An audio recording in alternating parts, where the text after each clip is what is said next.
I did it again.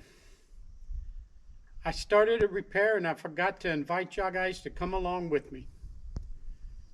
So let me explain to you what I'm doing. This is a trailer I bought recently at an auction, and I'm going to use it for toting around my sheep.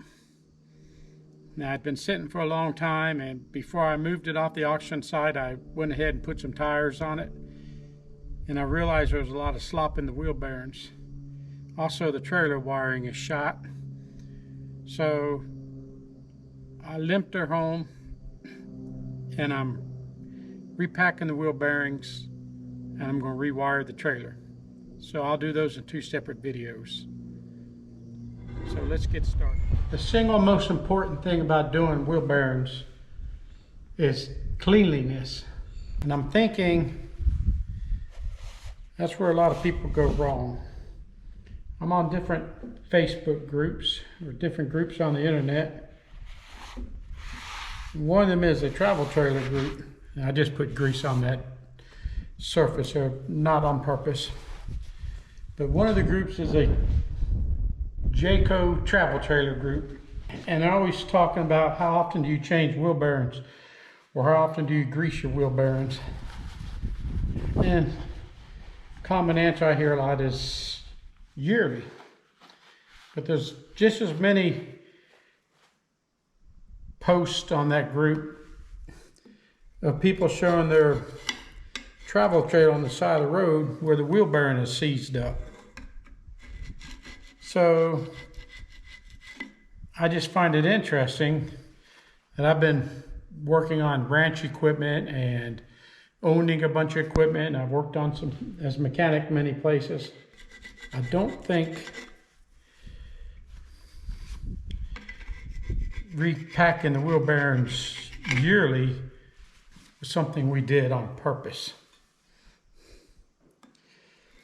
Take this trailer for instance, this old stock trailer. I can guarantee you it's been probably decades since anybody's been into this. Now, it may not get the use that a travel trailer gets. And some people say perhaps the travel trailers manufacturers cut corners and buy the lightest axles they can for it, which very well may be. But I can guarantee you one thing, if you don't do a good job greasing them, packing them, you're liable to cause more problem than as if you didn't touch them at all. This bearing here feels pretty good. The cage looks good. As far as I'm concerned, the rollers look good. This is a cone, and bearings are considered cups and cones. This cone goes into the outer race, which is pressed in there, which is its cup. So that's cup and cone. So that looks good. It's important that if you're reusing your bearings, you put them back in the race they came out of. Now, there is a problem I found, and that is this washer that the cone will be pushed into the outer cup, and then this washer will go on, and then the castle nut will screw on, and they go on basically like this. Now, every one of these washers, I don't know if you can see it, but they've been worn down, which would tell me that the inner race of the cone was spinning on the shaft when the wheel was turning, and it shouldn't. Now, it very well could be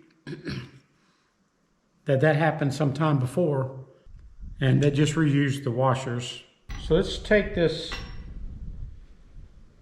outer cone and play with it on the shaft and see what we got going on. First thing, let's clean the grease off of here.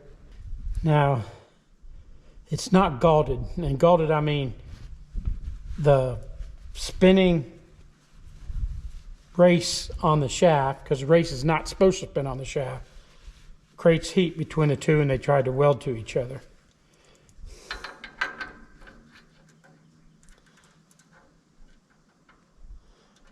I think I'm going to stick with it. The race itself, the inner race, I got to reach down here and not hold the cage or the balls. But that inner race, as it slides on there, I'm going to reuse it. I'm going to tell you I'm going to reuse it. Should there be more of a smoother fit? Maybe, but that's pretty damn good. That's pretty good. Let's try the inner race.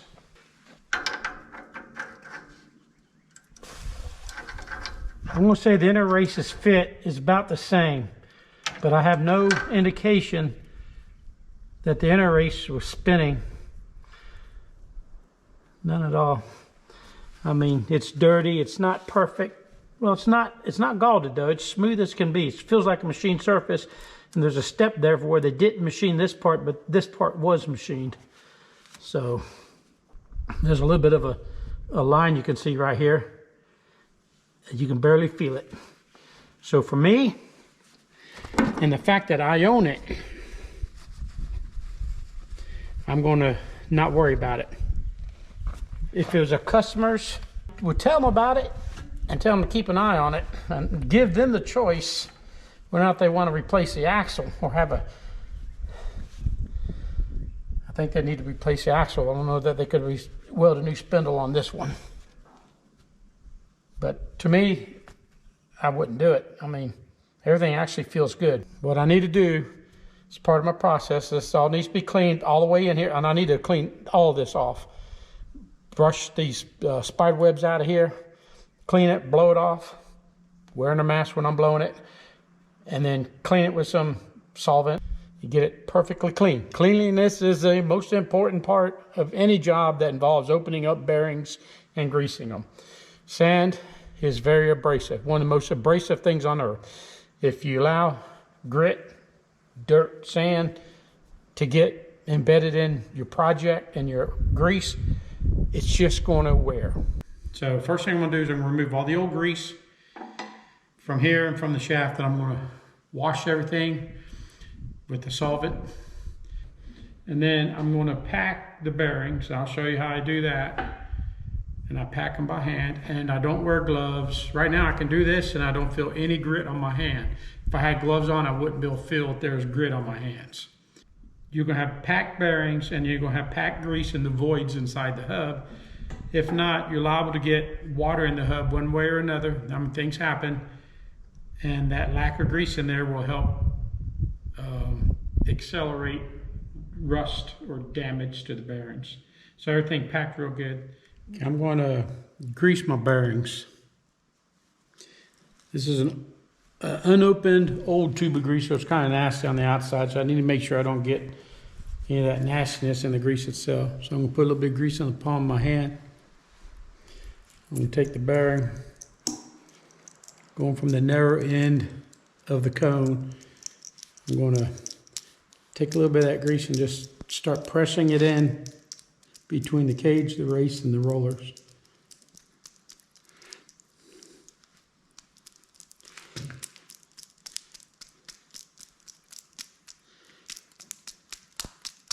I'm waiting for it to press out this other side. You see it pressing out the other side. That's how I know I'm getting grease up into that bearing. Using a high temperature grease. Once I've got enough in there, I'll just smear some around the outside.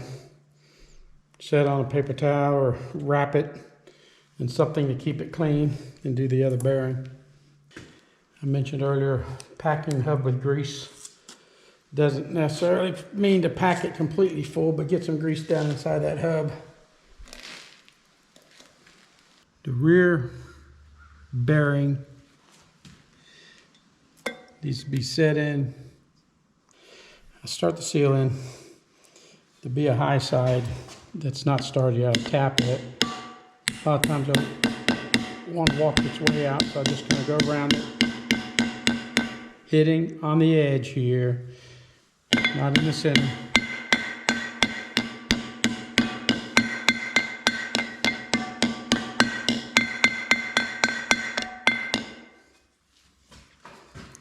That's how I do it. Sometimes I'll take a big socket that's the diameter really close to the outside and I'll give it all a whack, or sometimes I'll take a metal plate and lay it across the seal and give it a whack. But even then, if I'm starting the seal and I put a heavy plate on it and I give it a whack, sometimes the seal will get pinched. At least this way I just kind of gently work around it. Make sure I'm all the way in. And that's how I do the seal. Clean the spindle. Didn't go crazy on it, but it is clean. The machine surface is entirely clean. I got my seal and my bearing in the hub. Slide it on. Don't forget to add a little bit of grease to the lip of the oil seal. Put my outer cone in. Leave everything good and greasy. This is a new washer. I showed you the ones earlier that were worn. This washer is very important. That tab keeps the spinning force of a bearing from turning the nut. If it wasn't for that, the nut could very well back off or over tighten, depending on what side of the trailer it's on. I'll run my nut down. I'm going to over tighten it by quite a bit to hopefully feel confident in my mind that everything is tight. Everything's moving really good right now, so okay, that's tight. I'll back off the castle nut one notch and put the cotter key in. Oops, don't want to bend this part over.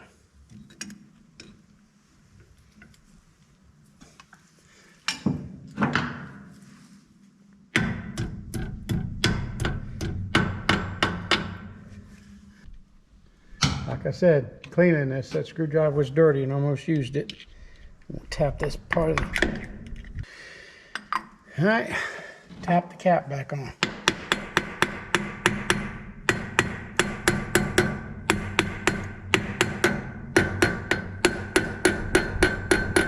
There you go. You don't want your bearings forced together with that nut to where they're pushing and they're in a bind. There's supposed to be a teeny bit of play, but a teeny bit of play is a teeny bit of play. And this is where I've been doing it for years. I back it off a little bit and it's usually fine.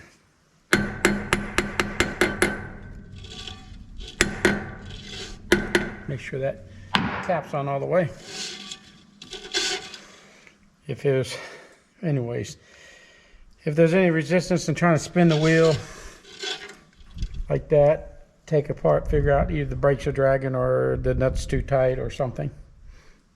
Cleaning this is the key to packing wheel bearings. Well, thank you for watching my video. Please like and subscribe to my channel. And remember, if you love life and learning new things, go aimless.com.